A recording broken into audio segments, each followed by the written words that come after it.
Hey everybody, welcome to a super exciting day here at Show It. Welcome to Show It Live here on showithere.com. I'm Field Denny and this is Liz Langford. Liz Langford. We're coming to you live from the mothership, Yes. a much more Christmassy mothership. Thank you. Christmas time. Thank you, Liz, for helping us get this set up because this is amazing. Yeah, I Christmasified it. So let's get right into why today is a super exciting day. Oh my gosh. One, registration opened for Show It United. Yeah. Like 9 minutes ago, which is why we're a few minutes late. 10 minutes ago, we were watching registrations come through, and early bird registration officially sold out. It did. Officially sold out. So we're super excited about that. Like 8 minutes, it was gone. I'm kind of begging for more. Should we call Todd? I think we should call CEO Todd Watson. We're begging for more because I know that a lot of people really wanted to get in on that. But we're really excited about that. I think it's going to be amazing. United is going to be fantastic. Yeah. So hooray. Thank you guys so much for believing in us and signing up for that. It's going to be amazing time here at the Fire Sky Resort and Spa. And I think you can actually still book your hotel room. Yes. Even if you didn't get an early bird ticket, you could still go and book your hotel room. And then when we open up regular registration, or if Todd allows us to have like a couple more extra tickets. Yeah. So definitely the stay at the hotel is super cheap and amazing. So you can definitely go book your hotel room for that as well. So today also is the start of 12 Days of Christmas. It is. So after we have our fantastic guest on, Mike Larson, we're going to call up Matt Kennedy, because Matt Kennedy has something special for Showiteers that we're giving away tomorrow. So that'll all be today. Yeah. It's an so you want to day. hang out through the entire show because we have over $15,000 in gifts. No, it's actually, I mean, it's eking at $16,000. So close. $16,000 worth of giveaways over the next 12 business days. I don't work weekends. So we have so many. We shoot weddings on weekends. You're shooting weddings. You work every day. But yeah, we have so many generous partners that came out and gave us just amazing gifts to give you guys. And we're just so excited to pass those along for the next 12 days. Yeah, going to be super exciting. So, but without further ado, we have this super fantastic guest. Oh my gosh. So good. Those of you out there in the internet world probably already know him. Yeah. But Mike Larson is joining us live from his super great house. That's all Christmassy decorated for Christmas. Yeah. So I don't know if you can see it, but there are Christmas ornaments and lights up above. Along with amazing pictures in the back. So welcome, Mike.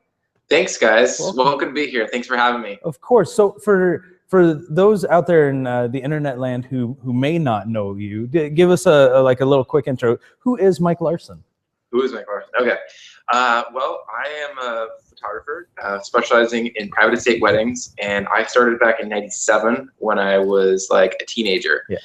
And so I've been doing it for a while, and this is, gosh, it's coming up my 15th year almost. So things are, I love what I do, and I'm thankful to be doing it for this long. Yeah. Been evolving and continuing to just really kind of evolve with the industry, stay ahead, and I'm super passionate, and I'm excited to share with you guys today. So 97, that was last century. I want to point that out. You've been doing this now. Millennium. You've been doing this now for 2 centuries. I graduated from high school in 1990. Well, you were obviously very young when you started this then. Yeah, I was. I was like really young. Okay. Yeah, we won't give away age. People thought I was a busboy. They would hand me plates, and I'd go, okay. I'll just put this under my camera, I guess. Let me sit that somewhere for you. That's so great. Well, and today you wanted to talk to us about that, and I think it's a great topic, and it's something that I think is a little undervalued out there. So I'm really glad you're going to be talking to us about it. But kind of why great editors make better photographers. Right. Right. Yeah. So what led you down? What led you down this path? Because obviously you're really good at editing. But what made you decide to really focus on this?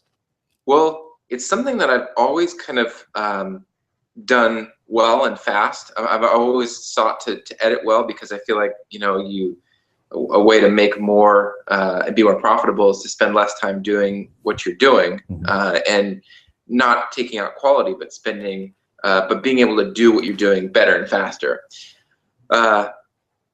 The part where curating is really kind of honed in is in the last probably like 2 years, and back up to 2010, 2011, I started, I brought on a consultant, and we really tried to focus on, like, we dropped our associates. We used to have a bunch of photographer associates. We were doing like 100 weddings a year. And I said, you know what, this isn't what I want to do. It's just too much stuff, too busy. And I decided, you know what, what I'm doing, what I love doing is photographing at private estate and vineyard locations. And so taking that course, we just decided, okay, we're going to say no to everything else. And we're only going to focus on this niche, specializing in just private estate and vineyard weddings. That honed down later into private estate weddings. But through that, we created this framework of words that kind of was a framework of what the photographs would look like. If you will, like what a standards manual is for a corporation on how to use their logo, colors to use. You know, when you think of describing Apple's marketing and their whole brand, you'd think like clean, white, bright, simple, very like reflective. There's these words that you use to describe, you know, the brand. So we did the same thing. It's called a standards manual for any business, and it's how your brand goes forward. A lot of times a standards manual will be given to you by a quality graphic designer to say, look, you know, your logo will appear like this. You know, you would put, here's a couple different options, and here's kind of the way that it flows. And that's kind of the system that you would that stay between to make things consistent. So when we started looking at editing our work, we realized we got to have some words that kind of create this framework around what we broadcast. Keep it consistent, keep it simple. We started, you know, once we're starting to edit, we edit for the blog, for portfolio, for magazines and blogs. Everything would be within that framework.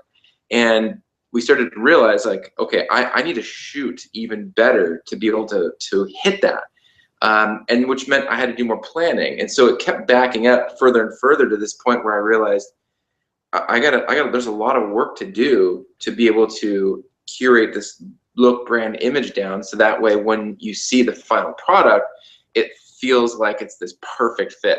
This whole process is called curating everything down from planning to, you know, photographing to post-production. And it's a really fun process, because once you get into it, you start to realize there's so much to learn and so much more consistency to grow in, that you see the potential for and the reward of the recognition of the consistency, which happens through opportunities that open up for people that want a similar look to that.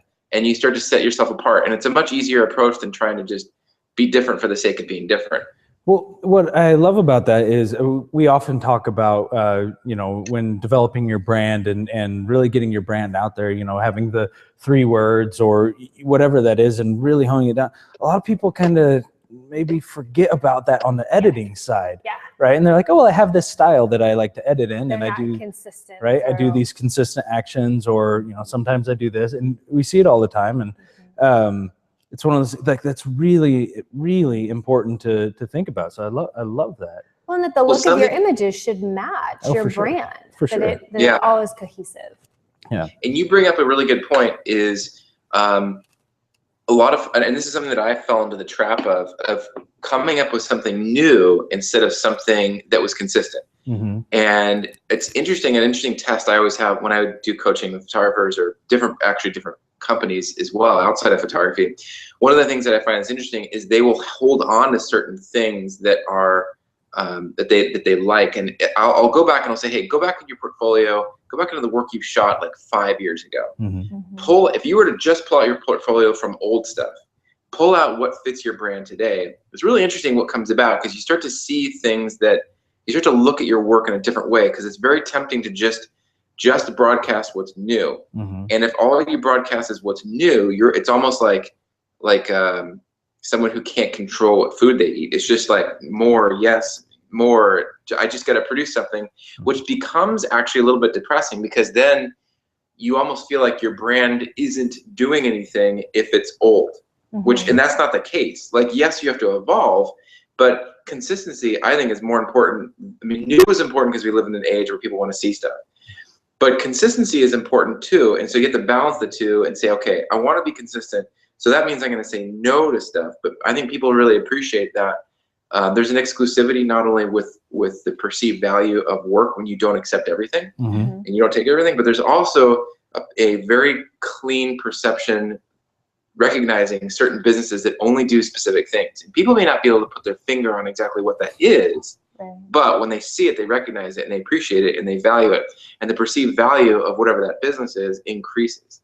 So what is your, what would you say is like the first step when looking specifically into the editing process on this? What would you say is the first step that people should take? Like if I wanted to rework how, I don't do that, Carrie does all that wonderful stuff, but if Carrie and I were to sit down and say, okay, we're going to start here, where would we start? You know, that's a good question, because I think you have to put people in two camps. One camp is, I know exactly what my focus is and my specialization or my niche or the direction I want to go. And for those people, I would say if you're in that camp, then the direction you want to go is you need to write it down. You need to have a clear outline of what that needs to be, and you need to spend that time. I think people, you know, it's good to have like a clock when you're editing just to see how long it's been taking, and you need to kind of assess like the value of what you're doing, how long it's taking you. Are you improving on your speed? And there's a general thing for everyone: additive editing versus subtractive editing.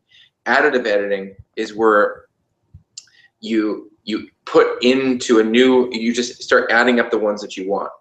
Subtractive editing is where you take your whole gallery of like 500 photographs and you start taking away the ones you don't want. That process takes 10 times longer than it does just to go through and sort what you do want. So overall, big picture, additive editing is much faster. But for those who know the direction they want to go, coming up with a word bank, coming up with some parameters, and bouncing that off of people, like actually saying, hey, what do you think about this? Do these words fit? Do they match what direction that I want to go? What's the perception of the words that I'm writing? Do they match? I mean, I know some people who have words that can be completely opposite, you know, funky and clean, you know, but that doesn't really fit. So making sure there's no like weird things that sometimes someone looks and goes, why'd you do that? And you go, oh yeah, you're right. Thanks for showing me. So making sure that you're consistent in your direction. And then going through and getting practice of it. And what I recommend is always putting your stuff in print, whether it's any kind of like book.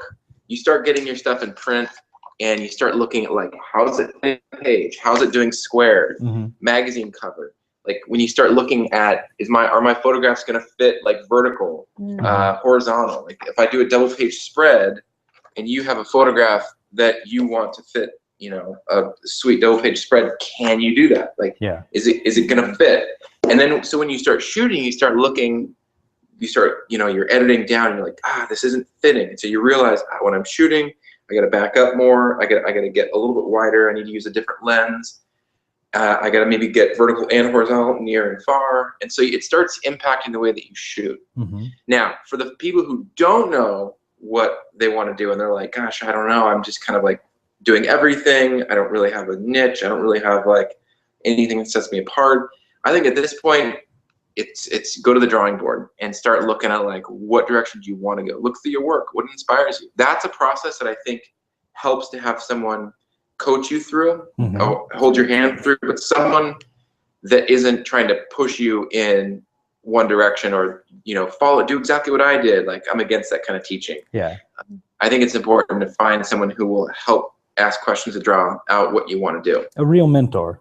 Yeah, like a true mentoring relationship. I think, but even if it's not a full mentor relationship, even if it's like half hour, you know, 15 minutes here or there. I mean, people call me all the time asking like, hey, what do you think? What, you know, and you know, I'll call them like there was this one photographer that called me and asked me, and you know, they were saying, hey, I keep getting San Francisco weddings. I really want to do these outdoor ones, and I was telling him like, this looks like a ballroom, and he's like, it wasn't. I'm like, I'm just telling you how it looks. And so sometimes having an outside opinion really helps. For sure. And you know, it helped him, and he's like, wow, I appreciate that. I didn't even realize what it looked like. So you know, that kind of input really is beneficial. Well, and something else that I loved, we often shoot for like publication, and that's come up a lot, like shooting for publication and getting edited. And I mean, it's a great thing to think about. I never really thought about shooting for print. Like how is this going to look in print? That's different types. Oh, for sure. A canvas or it's an album. So on a wedding day, Mike, does that make you more selective? Do you find that you are clicking the shutter fewer times, or are you clicking it more times to make sure that you have that variety? You know, I almost look at my role at a wedding as the director of photography. So we actually back up to plan the day out ahead of time. So 3 to 6 months out, we're actually talking about like, what's the signature look? Like, you're gonna have one look, let's say your wedding, and whether or not it's gonna go to publication or not, doesn't matter. Mm-hmm. I'm looking at it going, hey, I have like this passion for just making it excellent. So I'm thinking like, okay, is there one shot that'll tell the story of the whole day? So when we talk with the planner, we're talking about like, okay, what's the best way to position the table? Well, when the light comes in, well, we need a horizontal shot. So like, here's the horizontal version. Right there we go. Yeah. So we get 2 different angles, and so we're looking at it like, okay, the sun's setting here, speeches are going to come from this direction. So we're doing this like months in advance. Mm-hmm. Okay. So there is more that is involved in my opinion, I think, because we're the director of light. Like really, nobody else can tell the bride and groom or anyone, like, what's the light going to be like? And so for us to be able to say, look, because when you go to a restaurant, I mean, you think like, okay, I want that spot next to the heat lamp and the river view with the lights right there, right? Yeah. Like that's what everyone knows that. Yeah. But for photographers to be able to predict it, 6-12 months in advance and say, hey, here's what's going to look amazing.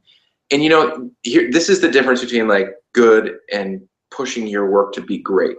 Like, you don't have to do that, but when you do that, I feel like it separates you, but it also opens up the opportunity for more things to get in print, because really print is looking at a lot of good and great photographers, and they're really only producing what's great. So it's a way to kind of elevate yourself.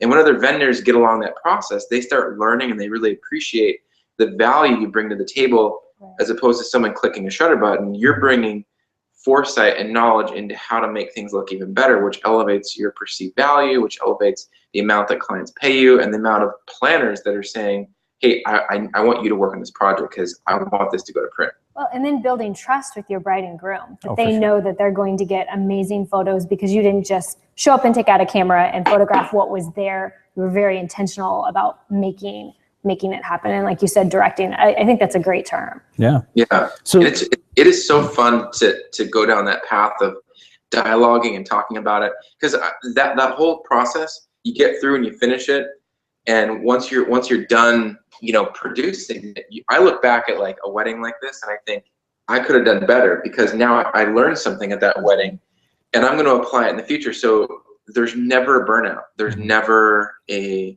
it's actually you're figuring out how to spend less time, how to be more efficient to get something better. And that's a fun thing for entrepreneurs to do. I thrive on that. For sure. I think that's great. So after, so what would you say then is the next step after figuring out, necessarily how to shoot, or for the people who are just getting into it, really figuring out the way they want to shoot and the way they want to edit? What is that next step that's really that's gonna continue the path to becoming a great editor? I think it's practice. And I think so this year I started getting my hand. I had an album designer helping. Oh no. Mike froze. We got frozen Mike. It is December. Yeah. So should we just let it go? Oh, frozen. Yeah, I know, right? There's just so much frozen happening in the world. There is. Well, one of the questions I wanted to ask him, though, and hopefully we'll get him back, are what are the tools that he is using when it comes to editing? Gonna write that down. And tools, editing, and then just like the whole post processing. Some people just use Lightroom. Some people just use Photoshop. I think Mike's back. Yay! Mike's back. Cool. Sorry about that. No, that's okay. We were celebrating Frozen. You were frozen. And yeah, we made jokes. We made Frozen jokes. We've got jokes.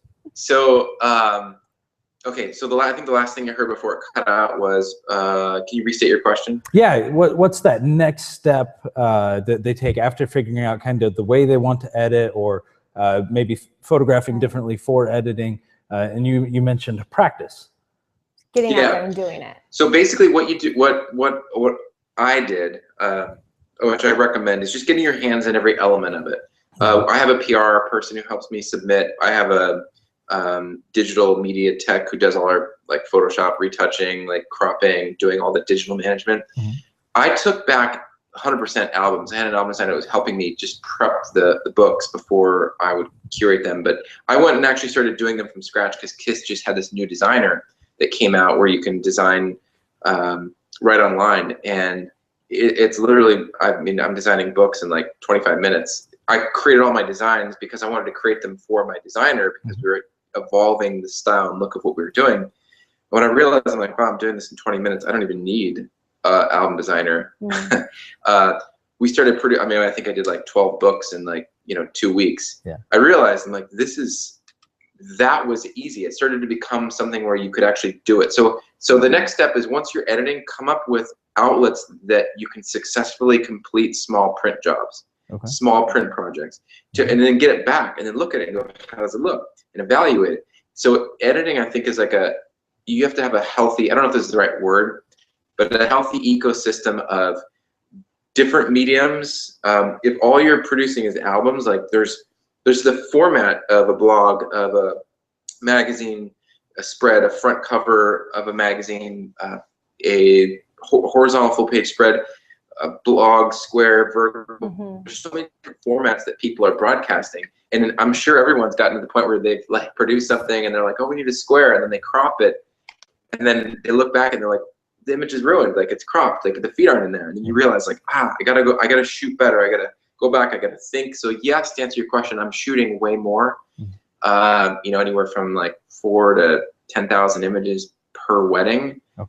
But beforehand, we have a game plan with our 1 to 2 assistants where I'm saying, hey, you're gonna go over here and you're gonna shoot this. I need you here at that time. I'm gonna have you drive over there, get this far angle looking back. There's always like these aspects that I'm looking at. We have what we try to call like a signature image, like a step back of an event that showcases all of the words that we want. So I'm saying, look, capture these words. So my team knows they're looking for, all of the keywords that are describing our brand in the shoot. So they're an extension of what I am wanting to capture. And so the process of, as far as taking it on the road, really becomes this ecosystem of plan, like direct, shoot, evaluate, edit, put into print, get frustrated, write down all your notes and thoughts of like, I mean, I literally have like a notepad when I'm editing where it's on another screen and I'm editing, I'm going, I got to do that differently. So I write down my edits and I write down my notes and thoughts, and then go back to curating and editing everything down. And so I'll compile all those, and I have this bunch of notes and different things of like how to do it differently and things to avoid and whatnot. And I have a Lightroom export folder of what not to do, so I can share that with like my clients or show it with different ones. So I can say what not to do as an assistant, what not to do for certain vendor categories, or things that look great, or examples of perfection. So I just have quick exports, and I just export it really fast. And so I'm creating these folders, and they're in Dropbox, so I can just share that with an assistant literally at the wedding, be like, oh, here, by the way, I forgot to send this to you, or I'll send it to him 2 weeks beforehand. Here's kind of like examples of shots not to do. So I'm kind of building content to help educate them, circling back to the planning process where we plan, talk with the bride and the planner and the vendors and bring them in, because sometimes people are so busy they don't have the time to really like spend time thinking. And then here's the coolest part. Let me finish that train of thought though. Sorry, I'm like jumping around. Sometimes people don't have the time to think about, I mean, we're editing a wedding sometimes the day before we go and shoot another one. So we're literally seeing, kind of like sporting teams they'll look at last week's game and they'll go, oh, we gotta like angle that differently, or you see what you did wrong and you see how to improve. We're watching it. Sometimes the vendors don't get a chance to see their photographs of what they produced from the year until 3 to 6 months later. They're so busy. So what we do is we do these unveiling parties for the vendors, and we actually bring the vendors into our studio, and we have this huge screen, which you can see right there. And it's a 60-inch plasma, and we show all the photographs on that big screen, and everyone gets a chance to see everything and kind of relive the day. And we talk about it, and we get to hear what everyone's thinking. The florist is like, oh my gosh, I can't believe it looked like that. And the hairstylist is like, oh, I'm glad that hair looked like that. And you start to pick up more styling wisdom of other people that are in the room. So you just see things better. And then that cycle keeps repeating and repeating to the point where you become this wealth of knowledge of how to be a director of photography, how to curate, how to help, how to be a catalyst for excellence, you know, in what you produce. Well, you're such a great resource then for the vendors. It's not just a matter of, oh, here's some images you can go put on your website or you can go put on Instagram, but you're actually sort of coaching them into looking at it and seeing where they can improve. That's great. I've never thought of it that way. And it's very mutual. I mean, I'm not just a coach. I'm the catalyst, which for the conversation to happen, which is, and here's the thing. I don't remember who did this quote, but they said, if you want to be redundant, be the same as everyone else. Or if you want to be if you're replaceable, you're not like, the whole premise was, don't be replaceable. Be producing something that's unique and something that people have to have, and you'll never have a problem of having business. Well, and something that I love about that, and something that Carrie's really been a big proponent of, is going out and taking classes from florists and taking and that's a completely different way to do it, which I love. Looks like you may have froze again, but that's a completely different way to do it, which I absolutely love. Is you're then getting together with the people that you've already worked with on a wedding to figure out, like, hey, what worked, hey, what didn't, and you get that whole experience, and you really advance yourself as a photographer, which is really cool. Well, and then you get to help those vendors, and you're helping to advance them as well and grow their businesses, which is, it's great. It's always better when we do it together, right? That's what we had talked about a few weeks ago on the show. So for sure. Sorry about no, that's okay, not a problem. I had the person call and kick me off there. Friends of Mike, stop calling for like the next 15 minutes. 951 number. I'm gonna call them and tell them they're fired. So I had a question about how this works with second shooters. You know, we see this come up a lot in the Show Cheers group. How do I get my second shooters images to look like mine so that we have a cohesive collection to give after the wedding to the bride? To make it easier to edit. And, yeah. I mean, everybody should switch to Canon, and then you don't have to worry about Nikon is fantastic. I love it. We have a love-hate relationship going on here with the cameras that we use. They are different. But so can you, for the people out there that shoot with second shooters, can you give them a little bit of advice as to how, when they go into this and they're intentional, what are some of the things that they could be doing so that on the back end, they're getting a more cohesive look? So just to clarify, is this advice for the first shooters to the second shooters or directly to the second shooters? For the first shooters. I think I see that question come up a lot in the Show Cheers group. I need to hire a second shooter to shoot this wedding with me. I want to make sure that when I sit down to edit it, the images all look the same, but I don't know how to start. I don't know what to tell them. I think it's sometimes overwhelming, especially if you're getting started and you're a new wedding photographer or a new photographer of any kind, and you're gonna be adding in a second shooter now. How do you get a cohesive look? No, that's a good question. So part of this, here's the thing. You, as a photographer, if you're a leader, if you have a second shooter, you automatically become a leader, whether you like it or not. And it's important to look at your role as saying, okay, if you're gonna be a leader, it takes some time for leaders to think about the game plan.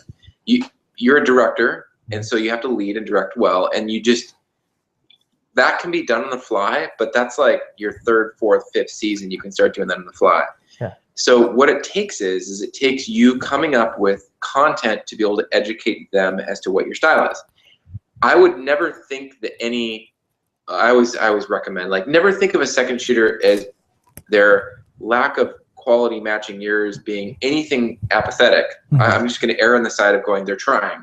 So if they don't do it, it's my fault because I didn't equip them with the right information. So I have that little, when I'm editing photographs from a wedding, I have a couple quick exports in Lightroom. You know, you can just set it to what folder. I've set it to export at a smaller file size to a Dropbox folder that says, you know, like what not to do or what to do or, you know, common mistakes or whatever. And I will just keep exporting while I'm shooting. And then they have this image bank of things not to do and things to do. And so you kind of create boundaries of like, okay, don't do this and do this, and anywhere in here is totally cool. So if you create something visual for them to see, it really helps them to be able to get on par with what you're doing. Then I'll tell them, here's the shots that I want from you. This is like, get this shot at this time, this shot at this time, and this shot at this time. And that way we'll walk through, I'll just walk through like a little magazine or I'll pull up a wedding album and I'll say, okay, this is the kind of shot that I want you to get for details. You know, we're going to be doing, there's like this first look or whatever. And while I'm shooting the first look from one side, I want you to get this angle right here. And like, so I'm giving them like tangible, easy things that they can see and do it. I'm like, if you need to take a picture of it on your iPhone, take a picture of it. I'm giving them practical things for them to pick up so that they can know how to do it. And here's the number one thing that I tell my second shooters. The number one thing that I ask on a wedding day is you hustle. Like hustle. If you're chimping or not 2 steps ahead of where I am, asking me what is Mike going to need next, then chances are they're not going to get it. So those are the recommended things that I would tell first shooters to tell their second shooters. No, I think that's awesome. Yeah, that's super great And advice. for those that maybe don't know the term, Mike, can you explain chimping? Explain what? Chimping. Chimping is when you do this. Let's just say this is my wallet. Let's just say it's my camera, and I do this. Scrolling. Like, oh, I like that. Ooh, I don't like that. Because if I'm gonna take a picture of you, and I'm like, hey guys, look over here. Ready? Oh, that doesn't look good. How does it make you feel? We feel awful about ourselves now. Totally. Yeah. So, but chimping is just, I mean, yeah, you can look down the screen occasionally, but I always video my second shooters chimping, and I say, you know, I show them like, here's how you look. And usually they're like, thanks, Mike, I look stupid now.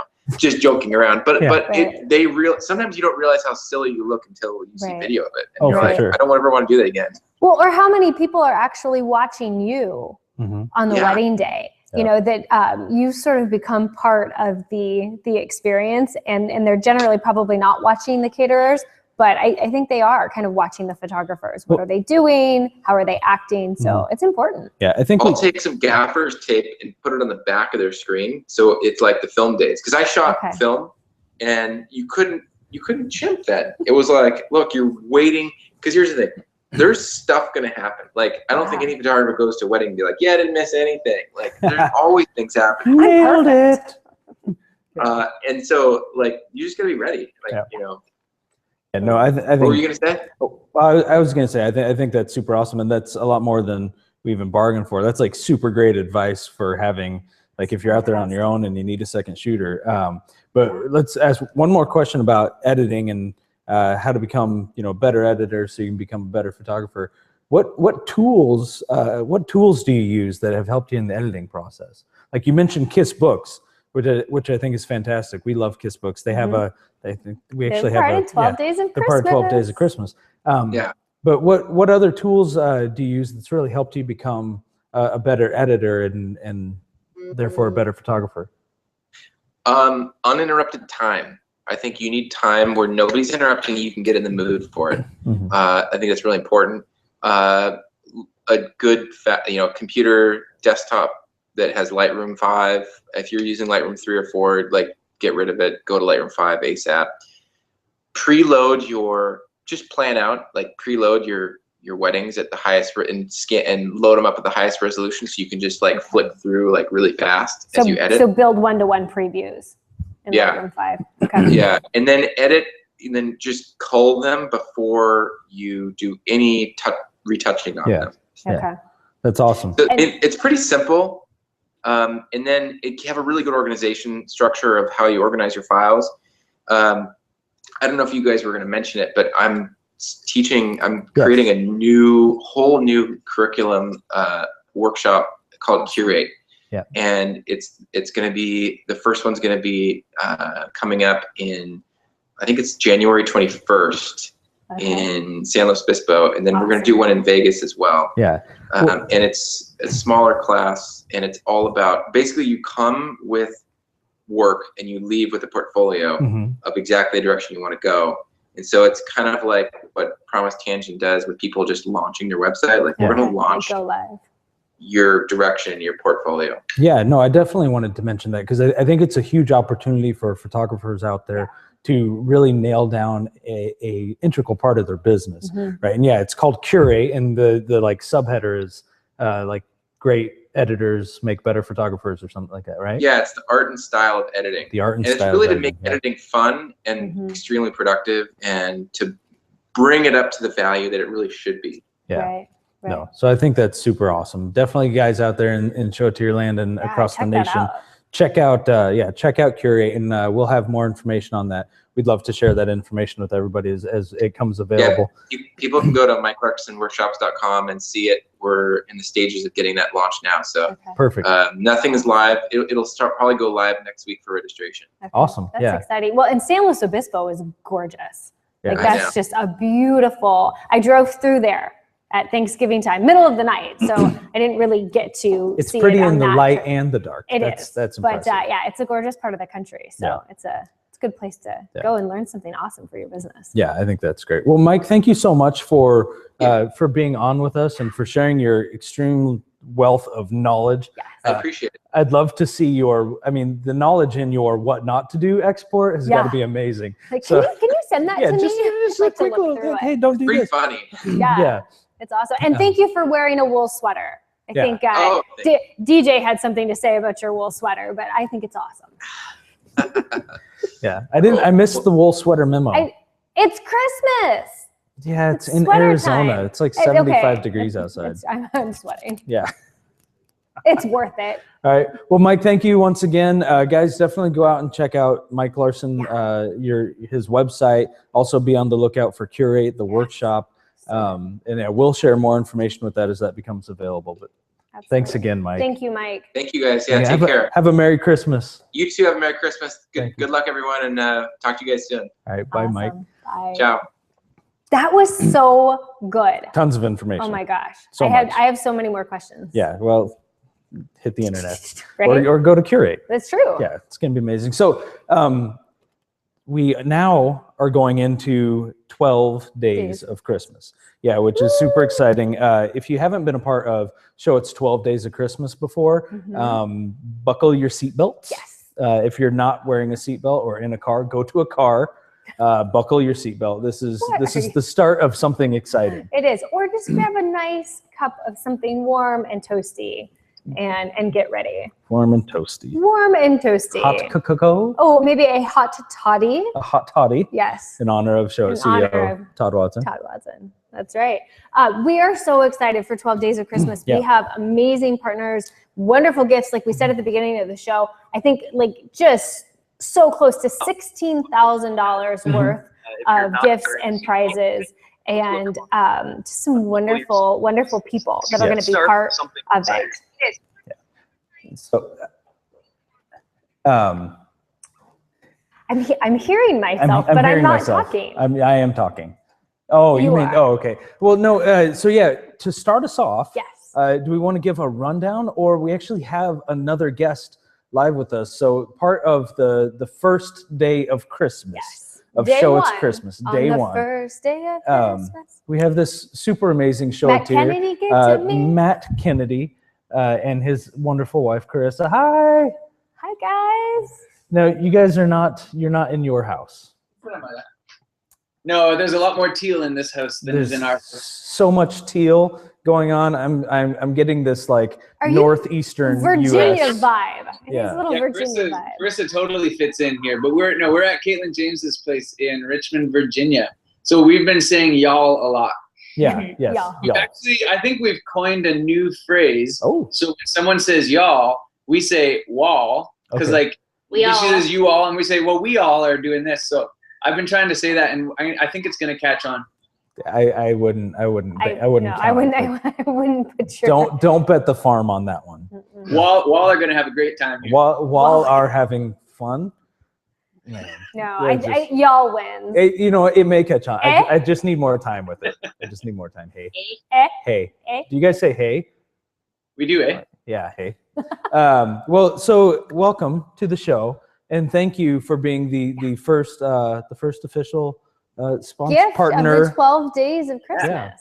Yeah. Well, thank you for having us be the first person on the 12 days. That's pretty awesome. Right? Right. Start us off with a bang. So that's kind of the point. We wanted to start strong. And tell us a little bit about the first day of Show It Christmas gift.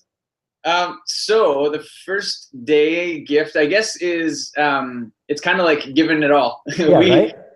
We have an online store at our website, which if any photographers out there in photographer land want to go to, it's photographers.mattkennedy.ca, because we're from Canada, not California. And so at our website, we've got an online store with a bunch of online workshops. And so what we're doing for the first day of the 12 days of Christmas is giving away the whole set of workshops, which is all 6 of them, which is somewhere close to like $600 value.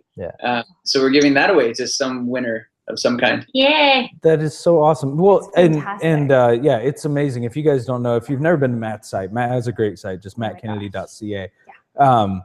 But then they have like 4 photographers, and there's just a wealth of knowledge. Is the sparkler portion in there? It is. Okay. Because that's a popular one. It's fantastic. Definitely a popular one. So there's an off-camera flash course. Okay. There's a sparkler course. There's a marketing course that's all about social media. Awesome. There is, what else is there? There's a walkthrough of a wedding, so a full walkthrough from start to finish of the wedding process. Camera basics. There's a camera basics course, so how to learn digital SLR basics, I guess. And then there's one more. A pricing course that walks you all the way through the detailed setup of pricing and how to make the best bang for your buck. So this is a cornucopia of how to photographer. It's gonna be fantastic. I'm how to photographer. It's amazing. I can't stress that enough. Like the value is huge, and I think $600 is a really good price for it on the regular. But free is even better when you can win it. So right? And just real quick, for those people out in the internet land who may not know Matt and Carissa, like who are Matt and Carissa Kennedy? You want me to answer? I want you to answer. We're I talk all the time. we're a photography team, and we're outside of Vancouver, Canada. And we shoot about 30, 35 weddings a year. We have 3 kids, 7, 5, and 2. And hush, it's a secret. Don't tell our kids. The kids don't know. Okay. But we are bringing home a puppy on this trip that we're on right now. So we will now have like the dream 3 kids and a puppy. Yeah, that's we pick her up tomorrow. So you just don't want to sleep? Is that it? We already don't sleep. We need sleep. Let me tell you, we have 3 kids, and now our puppy is just over a year old. You're crazy. Just throwing that out there. Now we just paid. And no, it's too late now. That's you're gonna love it though. No, because the puppy will entertain. Yeah, our kids love our dog so much, and you're gonna have a smaller dog, right? Yeah. See, we have a golden retriever. Okay, I see how you're crazy. Yeah. I mean, when we go big, we go big. But go big or go big. Right? That was the one option that Carrie gave me. No, we love Goldens, but you're going to do this super adorable. What was it again? You mentioned it. It's a cockapoo. So a cocker spaniel mixed with a toy poodle. That's so awesome. We're pretty excited. She's pretty cute, and she's got really like red hair and fun. So how are you going to keep her a secret up until Christmas? I don't think we're going to. I think as soon as we get home, it's going to be like out of the car. Here's your. You didn't have to buy any souvenirs this time. Yeah. Right? Yeah. Oh, that's so awesome. You've upped the ante though for the next trip. Yeah. I know, right? That's right. It's a brand new pony. Baby. I don't know. No, it's not. No, yeah. If you have 3 kids and a puppy, you don't baby that. I think good. Oh, that's so awesome. Well, we have ways to enter. Yes. Right. Do we have that all narrowed down? Because in addition to Matt Kennedy's amazing gift, this is like a gift package. Yes, there is 1 month free of Show It. Woot woot, right? We're giving away 1 month free. The 6 online Matt Kennedy video workshops, which are amazing value. Absolutely. And then we're also giving away a Chasing Locket credit. No, I'm so excited. Yeah. Yeah. Exactly. I know, right? Actually, I can model mine today. Yeah, Liz is wearing her it's a Chasing little. Locket. I got it caught on my wool sweater here, but I just absolutely adore Chasing Lockets, and we had Susie and Lucas on just a couple of weeks ago. We're on the show talking about this, and they were so sweet. They sent these to us here at Show It after their visit, and it's really special to have your image or whatever it is that you want in the front, and then an image inside. And this is actually one of Lily tweaking her dad's nose. Yeah, and so what's really great about this and the Chasing Locket credit is when you win that. So the winner will be announced tomorrow, and we have different ways for you to win. But if you get your order in by December 14th, bam, you get your Chasing Locket by Christmas. Yeah, and there's still time to order presents for your brides or your moms. I hope my mom's not watching because I think I need to order one for her. Yeah, need to get on. So the ways to enter. Yes. We have a different page on showatier.com that kind of will list the ways. So we have a little thing that you can go in and fill out. Your phone number or Skype name will be required. Your name first and last. Yes. The general information. Yeah. You follow us on some Instagrams or Twitters. And we're going to change it up day to day. I think there's going to be different things that we're gonna ask you to do just for tomorrow for your entry. Follow Matt Photo on Twitter, right? Is that's the tweet? Yes, Matt Photo. Sorry, I was trying to just put my finger in Elizabeth's ear. Oh yeah, you got it. Yep, there you go. There it is. Yep. Wet Willies from Virginia. That freaks me out. Yeah, right. Follow Show It Fast on Twitter. And then tweet about the giveaway. Yeah, and then there's some additional things I think that'll be on there as well. Favorite sock color. It's gonna be fun. It's gonna be fun to do. Yeah. Well, Matt, thank you so much for. Oh, hey! Where's the Boca Boy? Oh, look at that! And Boca. That's awesome. And Boca will actually maybe look at us this time. Yeah, Boca's my homeboy. He has no idea where you are. No, right. That's fine. Oh, that's he's so sweet. Oh, well, how are you all doing? We're doing well. Good. You just wrapped up your singing nativity, is that right? What was it that you were doing? Yes. Well, it's the jazz nativity. The jazz nativity. Yes. That's fantastic. Christmas can now start. Oh, officially. Yeah. And it has started over here, let me tell you. You should see the decorations that we have going on here. There are like 12 trees in the foyer alone. No, there are 7. The foyer, as the Canadians call it. It's the foyer we say now. That's so awesome. Well, good to see you guys. So great to see you too. Thanks for stopping in and saying Merry hi. Christmas. Yeah, you guys have a Merry Christmas. We love you guys. Oh, I love you too. Maybe we'll see them again soon sometime. Hopefully. I don't know. Very classy Christmas. There's still time to get on the plane. Well, guys, thank you very much for joining us. Definitely check out that post on showatier.com about the 12 Days of Christmas giveaway, the first day, and enter to win the amazing gifts, the month of Show It, the Chasing Locket, and of course, Matt Kennedy's fantastic videos. And then also, even if you don't win, check out his video workshops online. They're amazing value, all sorts of great stuff in there. And you can just do the individual packages or you can do them all. It's super great, guys. The sparkler one is great if you're going to be shooting a wedding with sparklers. Yeah.